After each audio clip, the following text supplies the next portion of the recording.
सुनने में बड़ा अच्छा लगता है, प्रोग्रेसिव सा लगता है कि जाति पात में कुछ नहीं रखा, इससे ऊपर उठो। कोई भी जात छोटी या बड़ी नहीं होती, समाज में सभी बराबर होते हैं। लेकिन देश में जब जब चुनावी दस्तक होती है, ये जाति जोरदार सियासी लहर पैदा कर देती है। यूपी से बड़ी खबर सामने आई, जिसके बारे में हम विस्तार से देने वाले हैं आपको जानकारी। आज क्या कुछ हुआ है और इसके जरिए कैसे सियासत आगे बढ़ाई जा रही है, आप सब कुछ जानने वाले हैं। लेकिन उसके पहले 1959 में एक फिल्म का जिक्र करना जरूरी हो जाता है। फिल्म का नाम था दीदी। इसका एक गीत मोहम्मद रफी और आशा भोसले ने गाया था। उसकी कुछ लाइनें आप गौर से सुनिए। सदियों तक इस देश में बच्चों रही हुकूमत गैरों की, अभी तक हम सबके मुंह पर धूल है उनके पैरों की। लड़वाओ और राज करो, ये उन लोगों की हिकमत थी, उन लोगों की चाल में आना हम लोगों की जिल्लत थी। कुछ इंसान ब्राह्मण क्यों हैं, कुछ इंसान हरिजन क्यों हैं, एक की इतनी इज्जत क्यों है, एक की इतनी जिल्लत क्यों है अपने वतन में। 66 साल पहले जब यह गाना बना था, उस वक्त देश में जो सामाजिक ताना बाना था, आज 2025 में भी हम जाति पात के उस जंजाल से बाहर नहीं निकल पाए हैं। इस गाने को गौर से सुनेंगे तो लगेगा कि ये आज के इस घटनाक्रम पर आधारित हुआ ये गाना है। देश में बीते 6 दिन से जाति के नाम पर घमासान मचा हुआ है। इटावा में 2 गैर ब्राह्मण कथावाचकों की पिटाई के बाद से बहस चल रही है कि क्या कोई गैर ब्राह्मण रामकथा या भागवत कथा नहीं कर सकता। क्या कथा पर सिर्फ ब्राह्मणों का ही अधिकार है? और क्या अब देश में भगवान की कथा सुनने और सुनाने में भी अब अगड़े और पिछड़े का कोटा लागू होगा? कथावाचक विवाद में आज यूपी के मुख्यमंत्री योगी आदित्यनाथ की भी एंट्री हुई है। 3 दिन से सिर्फ अखिलेश यादव बोल रहे थे। आज योगी आदित्यनाथ ने कथावाचक विवाद को ब्राह्मण वर्सेस यादव बनाने के लिए अखिलेश यादव को जमकर घेरा। कहा कि कुछ लोगों का इतिहास ही जातीय संघर्ष कराने का रहा है, क्योंकि उनकी सियासत ही जातिवाद पर टिकी हुई है। तो सबसे पहले योगी वर्सेस अखिलेश की ये जुबानी टक्कर देखिए।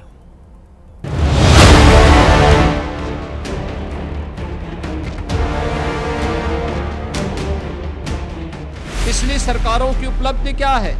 जातीय संघर्ष करवा करके परिवारवाद के नाम पर एक जनपद एक माफिया देने, यही उनकी पिछली सरकारों की उपलब्धि रही है। जाति संघर्ष कौन कराना चाहता है? जाति संघर्ष वो लोग कराना चाहते हैं जो भगवानों को भी अपनी जाति से जोड़ते हैं। 24 जनवरी 1950 नोटिफिकेशन जारी होते उत्तर प्रदेश नाम, लेकिन कभी भी आयोजन नहीं हुआ, क्योंकि पिछली सरकारों को जातीय संघर्ष कराने से फुर्सत ही नहीं थी।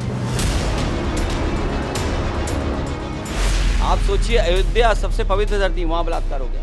लखनऊ में बलात्कार होते हैं, कहाँ नहीं होते। और महिलाओं की छेड़खानी में सबसे आगे उत्तर प्रदेश है। वो इसलिए क्योंकि यहाँ की सरकार कानून व्यवस्था के अलावा सब पे ध्यान दे रही है। 2017 के पहले का उत्तर प्रदेश दंगों के रूप में, माफिया गिरोहों के रूप में, बेटी और व्यापारी के लिए सबसे असुरक्षित प्रदेश के रूप में जाना जाता था। पूरे साल की छुट्टियां करनी, इतना दुखी था बेचारा वो। अब बताओ, किसी छुट्टियां काटो तो कैसा महसूस होगा आपको? बताओ, अगर ये बात सच है तो काहे के हम विश्वगुरु हैं? हमारे लिए जाति मायने नहीं रखती, हमारे लिए तो उसकी प्रतिभा को एक प्लेटफॉर्म उपलब्ध करवाने का कार्य हम कर रहे हैं।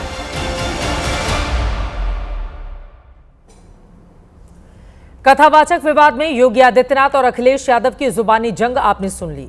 दोनों ने जबरदस्त तरीके से एक दूसरे को निशाने पर लिया। अब योगी सरकार का एक्शन भी देखिए। एक्शन यह है कि इटावा के दांदरपुर गांव में कल अहिर रेजिमेंट और यादव महासभा के लोगों ने हल्ला बोला था। इनके 19 लोगों को पुलिस ने हिरासत में ले लिया है। यदुवंशियों के सम्मान की रक्षा का ठेका लेने वाली ये स्वयंभू सेनाएं दोनों यादव कथावाचकों के अपमान का बदला लेने के लिए गांव में घुसना चाहती थीं। पुलिस ने रोका तो ये पुलिस से भिड़ गईं।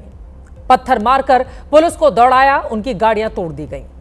पुलिस ने भी हवाई फायरिंग करके इन्हें काबू में किया। उसके बाद केस दर्ज किया गया। पूरे गांव में कल से पुलिस फोर्स की तैनाती है, ताकि दोबारा इस तरह का हमला नहीं होने पाए। पुलिस ने एक एफआईआर इंडियन रिफॉर्म्स ऑर्गेनाइजेशन के गगन यादव पर भी दर्ज की है, जिन्हें कल ही आगरा में रोका गया था। गगन यादव का सोशल एक्स प्रोफाइल देखें तो अखिलेश यादव के पुराने करीबी नजर आते हैं। लेकिन ऐसे भी सियासी दावे हैं कि गगन यादव वोट बैंक में सेंध के लिए बीजेपी की टूल किट का हिस्सा हैं। आपने भारतीय सेना में Sikh regiment, Maratha regiment, Gorkha regiment, Mahar regiment का नाम खूब सुना होगा, लेकिन जातियों के सम्मान के नाम पर आश्चर्य है कि यूपी में अहिर रेजिमेंट भी है। 2011 की जनगणना के मुताबिक देश भर में 46 लाख जातियां हैं। 46 लाख जातियां। अगर हर जाति ऐसी सेना बना ले और पुलिस वालों के साथ इस तरह का सुलूक करे तो फिर क्या होगा इस देश में? फैक्ट यही है कि देश की राजनीति आज भी जाति की पगडंडी पर घूम रही है। अहिर रेजिमेंट जैसी जातीय सेनाएं भी उसी की निशानी है। पार्टियां खुद नहीं चाहती कि लोग जाति पात के फेर से निकलें। क्या हर चुनाव में जातियां देखकर ही टिकट बांटे जाते हैं? क्या यह सच नहीं है कि हर सरकार में जातियों में भी मंत्रियों का कोटा तय किया जाता है? नौकरियों में जातियों के कोटे को क्या मन का वहम मान लिया जाए? जाति जनगणना के लिए तो सारी की सारी पार्टियों ने दिन रात एक कर दिया। यहां तक कि जो जातियां गिनने के विरोधी थे वो भी जाति गिनने के लिए अब निकल पड़े हैं। तो फिर जाति दिमाग से जाए तो जाए कैसे? यहां मैं एक दूसरा सवाल भी लेकर आपके सामने आ रही हूं जो बेहद जरूरी है कि जब जाति पूछने में कोई झिझक नहीं है तो फिर जाति को छुपाने के पीछे कौन सा संकोच है? असल जाति ना बताकर कुछ और जाति बताना कौन सा ट्रेंड है? कल जनहित में हमने आपको कुछ गैर ब्राह्मण कथावाचकों की तस्वीरें दिखाई थी। बताया था कि गैर ब्राह्मण होते हुए भी ये रामकथा करते हैं, सत्संग, प्रवचन और भजन करते हैं। इनकी कथाओं के लिए बड़े बड़े पंडाल सजाए जाते हैं जिनमें लाखों लोगों की भीड़ उमड़ती है। इस भीड़ में ब्राह्मण, क्षत्रिय, वैश्य, दलित, सिख, सिंधी सभी धर्म और वर्ग के लोग शामिल होते हैं। इन्हें इससे कोई फर्क नहीं पड़ता कि वो किसी गैर ब्राह्मण से कथा सुन रहे हैं। आज तक इन नामों को लेकर किसी ने भी प्रश्न नहीं खड़ा किया। आप तो ब्राह्मण नहीं हैं, फिर कैसे कथा करें? किसी ने भी इनके सामने ये सवाल नहीं डाले। इसीलिए इटावा के विवाद में भी सवाल उठता है कि कथावाचकों को अपनी जाति छिपाने की जरूरत क्यों पड़ गई? क्या वाकई उनके साथ कोई जातीय भेदभाव हुआ या फिर जो उनके साथ हुआ है उनके झूठ बोलने, धोखा देने और एक महिला से दुर्व्यवहार का वो नतीजा था? देश में कानून का शासन है, बकायदा न्याय प्रणाली है। कथावाचक संत यादव और मुकुट यादव के साथ जो हुआ, जिस तरह से उन्हें अपमानित किया गया, उनके सिर मुंडाए गए, जमीन पर नाक रगड़वाकर उनसे माफी मंगवाई गई, वो पूरी तरह से गलत है। किसी का भी यह अधिकार नहीं बनता कि वो खुद अदालत बन जाए और लोगों के साथ इस तरह का सुलूक करे। ऐसा करने वालों पर बेहद गंभीर कड़ी कार्रवाई होनी चाहिए। पुलिस ने 4 लोगों को गिरफ्तार भी किया, जेल भी भेज दिया। लेकिन सवाल ये भी खड़े हो रहे हैं कि कथावाचकों को अपनी जाति छिपाने, खुद को ब्राह्मण बताने की आखिर जरूरत क्यों पड़ गई? क्योंकि आरोप उनके ऊपर धोखे का है। इस मामले में जो नई एफआईआर दर्ज हुई है उसमें यही आरोप है कि कथावाचक मुकुट यादव अपनी पहचान बदलकर लोगों को धोखा दे रहा था। उसके 2 आधार कार्ड भी सामने आए हैं, जिनमें से एक में उसका नाम मुकुट यादव है, दूसरे आधार कार्ड में नाम मुकुट मणि अग्निहोत्री। दोनों आधार कार्ड की कॉपी एफआईआर कराने वाले परिवार ने ही पुलिस को सौंपी है। दोनों ही कार्ड पर मुकुट यानी मुकुटमणि का औरैया का पता दर्ज है। फोटो भी एक जैसी है। 21 जून को जब मुकुट यादव और संत यादव ने अपने साथ इस दुर्व्यवहार की शिकायत की, तब उन्होंने अपनी ओर से इसका जिक्र नहीं किया था। उनकी ओर से क्या कहा गया था, सुनिए। जात छुपाई मैंने कोई जात नहीं छुपाई, हम तो जात बता रहे हैं यादव। आपको ये दंड देना पड़ेगा ब्याज का, हम नहीं बताओ। बोले 30,000 रुपये लगेंगे। ज्यादा मारा, इसके बाद चोटी काट ली सर, सामान सब रख लिया। पैरों से नाक रगड़वाई, फिर पेशाब छिड़कवाई। 22 का मूत्र लेकर के बाहर से मतलब जाए, बोले कि मूत्र छिड़का, बोले कि अब तुम पवित्र हो। अब ब्राह्मण की कान जो है नारी से आपको मूत्र छिड़क दिया गया, अब तुम ब्राह्मण हो गए।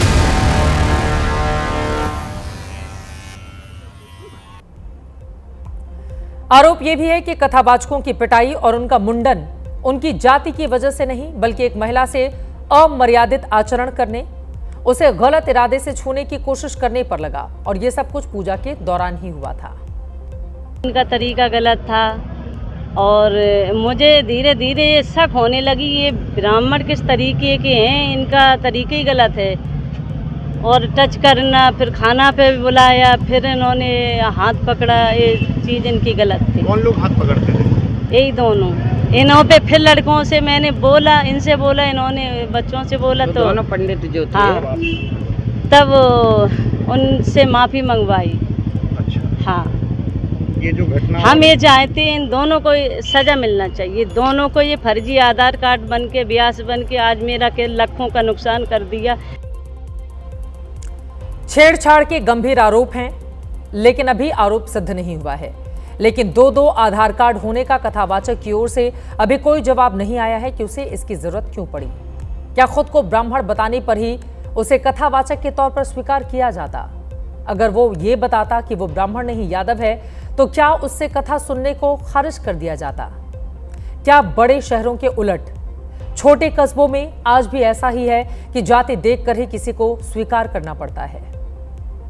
पारंपरिक धार्मिक सामाजिक ढांचे में कुछ वर्ग आज भी यह मानते हैं कि वेद व्यास की वाणी का भाष्य केवल उसी वर्ग के लोग करें जो वर्ण व्यवस्था के शीर्ष पर हैं। यही सोच जब व्यावसायिक धार्मिक मंचों पर हावी होती है, तब मुकुट यादव जैसे व्यक्ति को मुकुट मिश्रा बनना पड़ता है।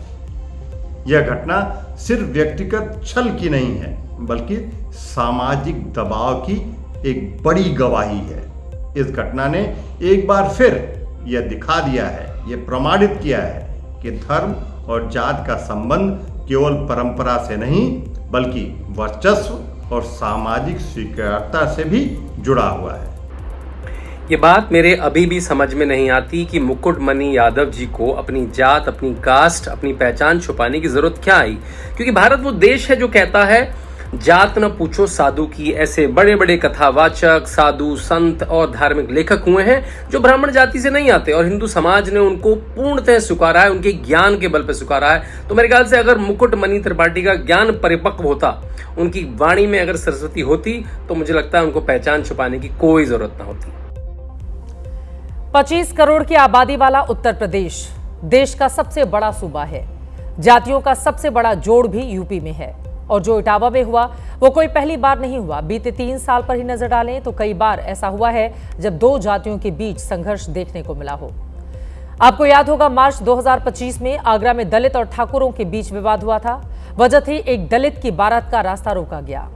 जनवरी 2025 में मेरठ में प्रजापति और ठाकुरों के बीच विवाद हुआ क्योंकि दलित की बारात में डीजे बजाया जा रहा था, उसे लेकर आपत्ति थी। जुलाई 2024 में यूपी के बांदा में दलित और राजपूत विवाद हुआ क्योंकि एक दलित महिला को ट्यूबवेल से पानी लेने से रोका गया। जुलाई 2024 में श्रावस्ती में दलित और ब्राह्मणों के बीच विवाद हुआ। आरोप था कि एक दलित युवक को जबरन मूत्र पिलाया गया। अक्टूबर 2023 में देवरिया में यादव और ब्राह्मण विवाद हुआ। यह जमीन का विवाद था जिसमें दोनों परिवार के 6 लोगों की जान चली गई थी। इसीलिए जैसे जाति एक सच्चाई है, वैसे ही जाति के नाम पर संघर्ष भी एक सच्चाई है, क्योंकि जब तक मानेंगे नहीं ये एक मर्ज बना रहेगा और इसीलिए इसे मानना चाहिए। जब तक मानेंगे नहीं तब तक इसकी दवा नहीं हो सकती। जात पात में उलझे रहना देश के लिए ही नहीं, हर जाति के लिए भी बेहद हानिकारक है। लेकिन इससे निकला कैसे जाए ये बड़ा सवाल है, क्योंकि जब जब इलेक्शन करीब होंगे तब तक जाति का बोलबाला आप चुनावों में मुद्दे के तौर पर सुनते देखते दिखाई देंगे और उसी आधार पर कई बार वोट भी पड़ते हैं।